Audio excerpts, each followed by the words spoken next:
Давыг доржийн цэрэн жигмэд. Энэ нэр танд Макс Группийн үүсгэн байгуулагч, Монгол Улсын аж үйлдвэрийн гавьяат, Монгол Улсын тод манлай уяаж, Монголын барилгын ассоциацийн ерөнхийлөгч, нийгмийн хариуцлага ухамсарлан сайн сайхан үлсийг дэмжин оролцогч, эх орныхон хөгжил цэцгэлтэнд үнэтэй хөв нэмрээ оруулагч эрхэм нэгэн хүмүүнийг санагдуулж байгаа нь лавтай. Дурдж барамгүй амжилт, дундэр шүүх ажил хөдөлмөрийн ундрагыг өөрийн бие ухаанаар цогцлоож, тэгээс бүхнийг эхэлж, эрсдэл бэрхшээл бүрийн ард итгэл сэтгэлийн хатаар гарч ирсэн эгэлгүй нэгэн хөдөлмөрч тусч ирхэн маань хүүхэд ахуй цагаас хөдөлмөрийн үнцнийг мэдэрч үр шимийг нь хүртэж эхэлжээ.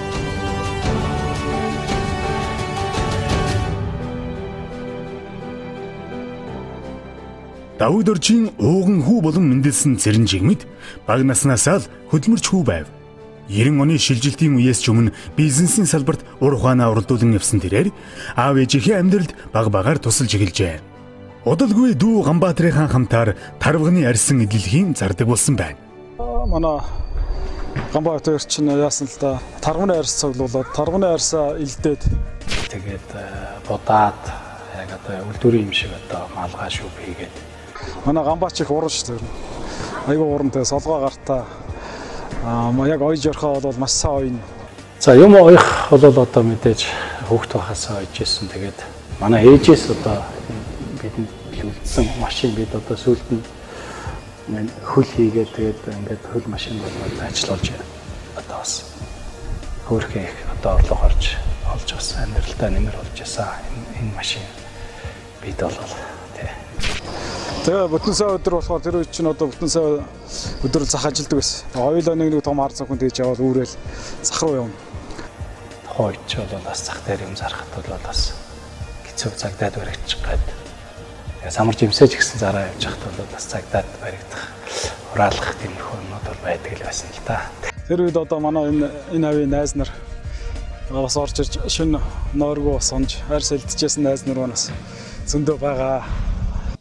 90 оны ардчлалаар иргэн бүр гадаад паспорттай болох эрх нэгтгэд цэрэн жигмэд дүүгийн хамт хилийн дэс гიშгэж их үлсийн эхлэлийг тавин улс хооронд бизнес эрхэлж эхэлсэн байна.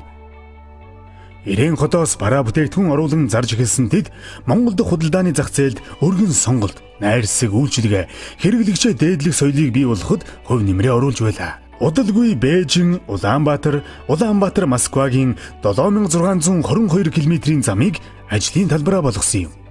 Ачаагаар дүүрсэн бүхээг, унтахыг умардсан өдөр хоногуд тэдний хувьд амар байсангүй. Нөгөө гүфэнд бараа хийгээд ингээд өөрөөсөө ороод хэвтэх суух тийм зай байхгүй. Зөвхөн үүдэн дээр нэг нэгээрээ ингээд орж ээлжид суудаг. Зарим нь гадаа коридор зогсож байдаг. Тэгж явдаг байсан шүү дээ. Бараа бүр тэгж их ачцсан. Гүфэнд. Тэгээд Орсын хэл өнгөрөөл читмит тэгээд ингээд зарим зогсоолууд дээр бараанууд чинь цүнхнүүд чинь нэгээрээ сулраад нэг өөрөөсөө орж хэвтэх нэг зай гардаг. Москвад ухад зарим үед ерөөсөө нэг цүнхтэй мөнгөтэй бол буудаг. Тэгээд буцаад хурдан Бээжиндээ очиж дараагийн бараагаа авдаг. Бээжингээс Улаанбаатар цаашлаад Москва хүрдэг байсан худалдааны замаа тэлж буурал Европод хүрэх болов. Улаанбаатар хотын гудамжийг 90-ад оны үед чимж байсан герман машинууд бол тэдний хөгшин Европоос тээж ирсэн хөгжлийн хөдөлгүүрийн нэг байлаа. Түүгээрч зогсохгүй чингэлэг буюу контейнер Монголд буудаг болсон цагаас эхлэн цэрэн жигмэд дүү Ганбаатарын хамт шинэ бизнесийн санаагаа хэрэгжүүлж эхэлсэн байна. Бенз 230 гээд харангуйтай тийм машин. Тэр энд сайн зарагддаг байсан. Тэгээ яваа утсан чинь метро гээд том одоо бөөний худалдааны том дэлгүүрүүд том сүлжээ Европ одоо дэлхийн том сүлжээ да. Тэрний даргын машин байж таарад. Тэгээ машинаа үзлээ саахан машин байна шууд авъя гэл. Тэгээ биднээс дэлгүүрийнхээ үнэлэхийг хүс. Тэр метро дэлгүүрлүүд чинь зүгээр жирийн худалдаа авахч орж болдгоо. Гишүүн одоо жижиг бизнес эрхэлдэг хүмүүс орж бөөндөр бараагаа авдаг тэнд дэлгүүрлээ. Тэгээ дэлгүүрээр нь явж хагаад шууд тэндээс нөгөө дараагийн машинууд авах болоо тэндээс нь бараа авахаар Тэс чинь тооны машин гаргаж ирээд хийж үзэл энэ болох юм байна гэл тэндээс нь тэгээд бараа авахар болоо шууд хоёр гэнтнэр бараа захиалаад очижсэн. Ийхүү улсын нийслэл Улаанбаатар барууны хүнс бараа бүтээгдэхүүн тавилгын цуваагаар тасрахгүй болсон юм аа. Насгдэржин нэрмж нийтийн номын сангийн жижиг Хуанз байсан тэрийг одоо төрөөсөж авч Хуанзын ажиллуулж Мөн одоо тэр манай тэр Гуанзны хажууд айгуу тийм нарийнхан уртын коридор байсан. Тэнд нь бид нөө хаана хийгээд тэр хоосон өглөөт коридор байсан л да. Хаана хийгээд хаалга хийгээд тэнд нь одоо бас нөгөө Германаас авчирсан хүнсний бараагаа зардаг. Тэр маань одоо Макс хүнсний сүлжээ дэлгүүрүүдийн эхлэл юм да. Тэгээ бид нар чинь хажуу талд нь энэ цайны газар, энэ Номын сангийн цайны газрыг бид бас төрөөсөж ашиглаж байсан. Шинжлэх ухаан мэдээллийн төвийн гадаах хууш урны нэгэн түзээс эхлэлтэй энэхүү цайны газар нь ирээдүйн Макс Группийн байгуулсан эрлийн бүүргэр түргэн хоолны сүлжээ үүсэх эхлэл байлаа. Сул талбаануудад нөгөө Европоос авч Германаас авчирсан меблүүдээ огсорч тэнд зарж одоо анхны меблийн худалдаагаас Нацаг дөржин дэмжлэгт хотын нийтийн намын санд эхлүүлж байлаа. Анхны 92 онд анхныхээ одоо тавилгуудыг оруулж ирж энд одоо бүгд өрөнгийн ингээ үрж огсорч байрлуулж ингэж одоо анхны худалдаагаа хийж байсан. Бизнес нь өргөжин дэлхийн хэрээр Нацаг доржийн Номын сангийн буйдхан өрөө мебель зарахад орон зайн хувьд багтсан тул хүүхдийн ордны нэг давхрын баруун жигүүрийг түрээслэн евро меблийн худалдаалах гол цэгээ болгожээ. Цэрэн жигмэд Гавьят маань хүүхдийн ордны зөвхөн түрээслэгч нэгэн байсангүй. Авиаслаг хүүхэд багчуудын амжилт бахархлыг хуваалцсан урам зоригийг нь бадраах шагналыг чухам тэр үеэс эхлүүлсэн бөгөөд өдгөө Монголын олон урлаг спортын төрлүүдийг хөрөнгө хүч цаг заваа гарган дэмжиж төв дэлхийд Монгол улсын нэрийг гаргаж яваа билээ. Улсын хэмжээний олон улсын хэмжээний уралдаан тэмцээх явагддаг манай дээр жишээлбэл одоо Цодгор хүү улсын уралдаан манайд явагддаг. Бид яг хөдөөнөөс хүүхдүүдэрээ тоглодог. Нөгөө шагнах гэхээр юм байдгүй. Тэгээ цэрэн жигмэн захирал маань бас энийг ивент итгэж олон удаагийн шагналыг даасан. Тэгээ энэ байдлаараа дандаа хүүхэдийг баярлуулж байсан. Энэ сайхан сэтгэл нь бол өнөөдрийн одоо энэ хүний бизнес ингэж өргөжинд хэлэхэд маш их нөлөөлсөн гэж боддог.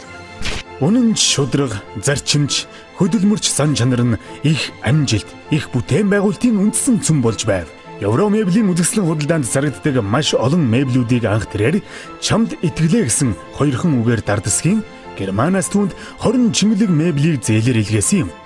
Энэ хоёрхан үг эрхэлсэн ажилдаа итгэл сэтгэлээрээ ханддаг цэрэн жигмэдийн бусдад үнэлэгдсэн нотолгоо байлаа. Тэгээ манай тэр Турк тэр захирлын маань одоо бас түүхэн бас биднээсээ бас адилхан л да. Тэгээ нөхөр одоо бас биднээсээ машин дотор машиныхээ дээр одоо тавилга энэ хийж яхад бас их гарч ирж хардаг, их сонирхдаг тийм л байсан л да. Тэгэл ер нь гэр бүлийн сайхан найзууд болсон. Тэгэл Туркд ч очиход гэртээ урж яадаг, Германд ч гэртээ урж яадаг. Ингээ сайхан найзууд болсон. Тэгээ итгэлцэлээр биднээсээ чи бизнес явж байсан. Одоо ч гэсэн сайхан найзууд байд юм аа. Монгол хүн морин эрдэнэ дээдлэн амин холбоотой байдгийн нэгэн жишээ бол цэрэн жигмэд юм. Сайн хүлэгтэй хүний үйлс нь саадгүй, үргэлж бүтээмжтэй байдаг ч гэж ярьдаг. Би ч одоо 2002 онд Асгал саарл гэдэг азаргыг заалан багт Сүхбаатар аймгийн Асгах цумын баяраа гэдэг хүнээс одоо харахгүйгээр худалдаж авч ялаа. Тэгээд эренгүүтээ зэрэг сунгаанд одоо сунгаа ер нь гайгүй сайхан давхижсэн. Тэгээд улсын наадам тавьсаад амаа үзүүлсэн да. Моринд хайртай байсан сэтгэл нь морины уяа руу зүглэх шалтгаан болж 1998 оноос эхлэн өнөө хүртэл удам төлгүүдийнхээ уяа сойлгыг тааруулан улсын наадмын айраг төрөг хүртсээр байгаа юм. Ер нь мор уйх чинь бас л юу л да биднээс зусанд л байсан гэсэн үг л да. Гамбай хотор чинь одоо аав ээжигээ дагаал хүүхэд ахч гоолтон баян уул руу явдаг байлаа. Тэр чинь одоо улс бүсийн наадам төрүүлж айрагдсан 20-од азархтаа. Тэр азаргнуудын маань төлөвд одоо маш их сайхан давхиж байгаа.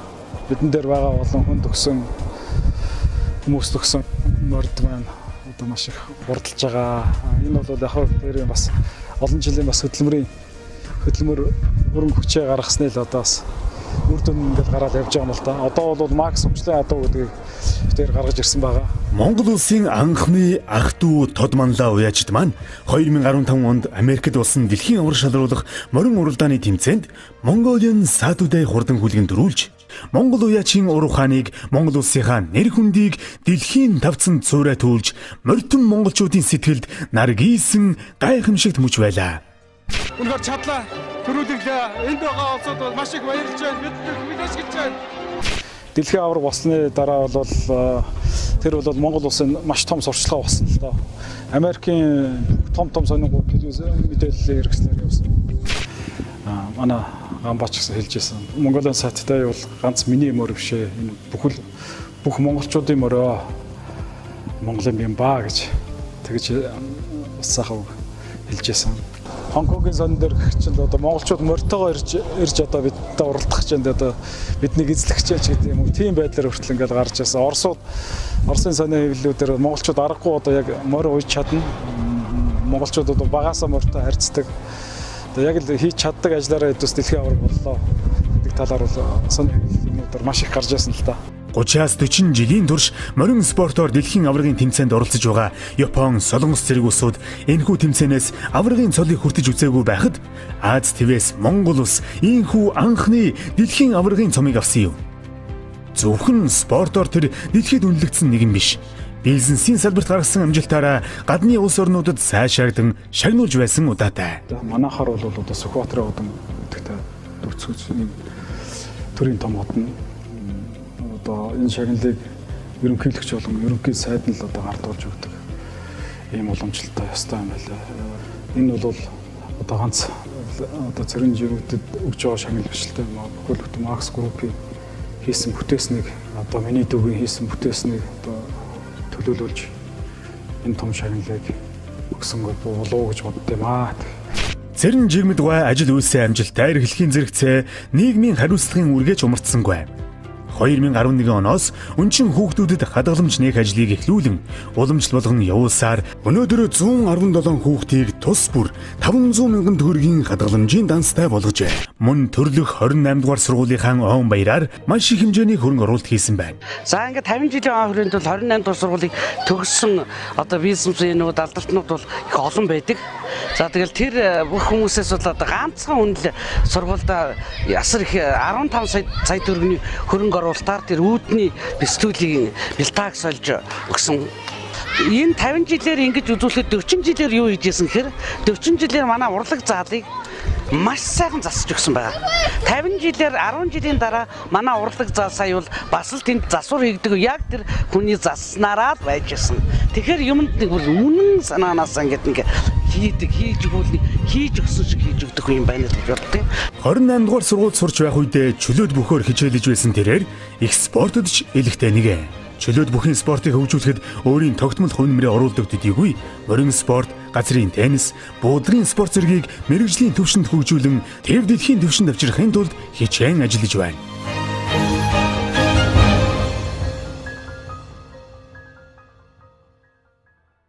(1992) онд хамгийн анх ах дүүсийн байгуулсан хуваараа эрхлэх аж ахуйн өдгөө та бидний мэдэх Макс Групп болон өргөжин тэлжээ. 24 жилийн түүхтэй тус байгууллагын хийж бүтээсэн зарим ажлуудаас зугас дурдээ. Мал аж ахуйн орон гэгддэг Монгол улсын иргэд хэрэглээний бүх сүү бүтээгдэхүүнээ хөлийн чандаас хангадаг байсан үед сүү хувьцаат компани Хяналтын багцыг 2006 онд худалдан авч техник технологийн дэвшил хийснээр Монголын зах зээлийг эзлээд байсан гадны сүү бүтээгдэхүүнүүдийг түрэн гаргаж чадсан байна. Сүүлийн 5 жилд сүү хувьцаат компани нь малчид фермерүүдээс 250 сая литр сүг татан төвлөрүүлжээ. Тэр үед бол одоо зах зээл дээр Оросын шар сүү одоо Монголын зах зээлийг эзэлсэн одоо бүхэл дэлгүүрт одоо шар сүү байдаг. Тийм үе байсан. Өнөөдөр бол бидний одоо амжилттай ажлын үр дүнд одоо гадны сүүнүүд бол Монголоос шахан гаргагдсан. Манай сүүний үйлдвэр бол одоо Улаанбаатар хотын сүүний хэрэгцээний 80 тонныг дангаараа хангаж байгаа. 2006 онд Макс өргөө барилгын компани үйл ажиллагаа эхэлж байсан ба анхны босгосон барилга нь өдгөө Макс Группийн төв байр болох Макс Тавер юм. 2011 онд орон сууц 4 одтой сүлжээ Рамада зочд буудал Макс Молл худалдааны төв багтсан Макс Центр цогцлборыг ашиглалтанд оруулав. 42 мянган метр квадрат нэлээд том бүтээл байгуулалт болсон. Доошоо одоо 2 давхар гаражтай. Тэр үед бол хөлс хүч шаардсан хэл том бүтээл байгуулалт болсон. Өргөн замын манай одоо Макс Центр бол замын компани маш сайн ажиллаж байгаа. маш том бүтээн байгуулалтуудыг хийж байгаа. Мөнханаас Сквотер амгийг холбосон замыг одоо маш богино хугацаанд одоо чанартай хийж үүсгэсэн байгаа 132 км замыг Монгол компанид анхаараа 2003 онд Герман улсын техник технологиор ажиллах Макс цонх компанийг байгуулсан байна. Вакуум цонх, хаалга, модон эдлийг үйлдвэрлэх үйл ажиллагаатай нэгдэж байсан энэ компани хуванцар болон хөнгөн цагаан цонх хаалгыг 2005 оноос хойш үйлдвэрлэж эхэллээ. Германаас одоо мэргэжилтэн технологич авчирч одоо үйлдвэр дээр бас ажиллаж байсан. Тэр хүнээс одоо манай мужийнууд манай ажилчид одоо маш хэмжээний яг ажлыг одоо сурж авсан да. Одоо маш зах зээл дээр чанар сайтай хаалга цонх зарим тавилгуудыг одоо үйлдвэрлэн нийлүүлж байгаа. 2014 оноос эхлэн эрчимдсэн мал аж ахуйн цогцлбор ферм байгуулж Словак улсаас 300 сайлын үнэ Монголд нутагшуулан авчирснаар Макс Агро эрчимдсэн мал аж ахуйн анхны цогцлбор фермийг нээснээр жилийн 4 улиралд нийслэл төдийгүй хөдөөр нутгийг чанартай сүүгээр хангах болжээ. Одоо бол бас 500-600 болцсон өссөн явж байна. Улаанбаатар хот их сүний хэрэгцээний одоо 80 төвийг хангаж байна да. Газар тариал нь одоо бүрэн бургалтай гэдэг компани байна л да манад. Тэнд одоо хуучин ажиллаж байсан захирал нь ирж одоо бас санал тавьж одоо манай энэ аж ахуй аваач гэдэг санал тавьсны үндсэн дээр одоо дүүхтэй ярилцж тэр аж ахуй авсан. Бас тодорхой хэмжээний хөрөнгө оруулалт шинжилгэлүүдийг хийсний үр дүнд бол одоо нэлээд амжилттай сайн ажиллаж байна. 2013 онд шилэн хийцийн бүтээгдэхүүн үйлдвэрлэх Макс шил компанийг байгуулсан бөгөөд уг үйлдвэр нь Монгол улсын шилэн хийцийн хэрэгцээг бүрэн хангах хүчин чадалтай юм. Макс Группийн ажилтан бүрийн бахархал, үлгэр дуурайлал болон яваа ах дүүс маань хамт олноороо үргэлж бахархан, сайшаадаг ба ар гэрийн амьдралд нь байнга дэмжлэг туслалцаа үзүүлдэг. Зөвхөн орон сууц, хашаа байшинган сайжруулах хөтөлбөрөөрөө 200 орчим ажилтныхаа амьдрах орчинг сайжруулжээ.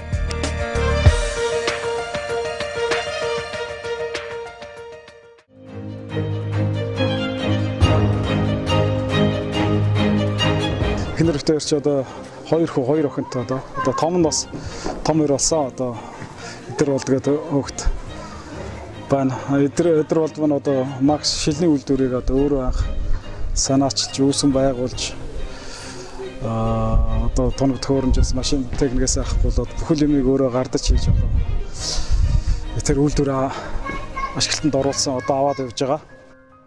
Аавын сургаал, ахын ухааныг амьдралын тулгуур болгож зах зээлийн хүнд хэцүү үеийг завгүй өдрүүдийн ачаар ажрахгүй давсан давуу доржийн цэрэн жигмэд. Өнөөдөр эх орныхоо өмнө хүлээсэн үүрэг, эрхэлсэн ажлаа амжилтаар баттган хүүхэд залуус хүн ардынхаа үлгэр дуурайлал болсон үндэсний хэмжээний баялаг бүтээгч болжээ.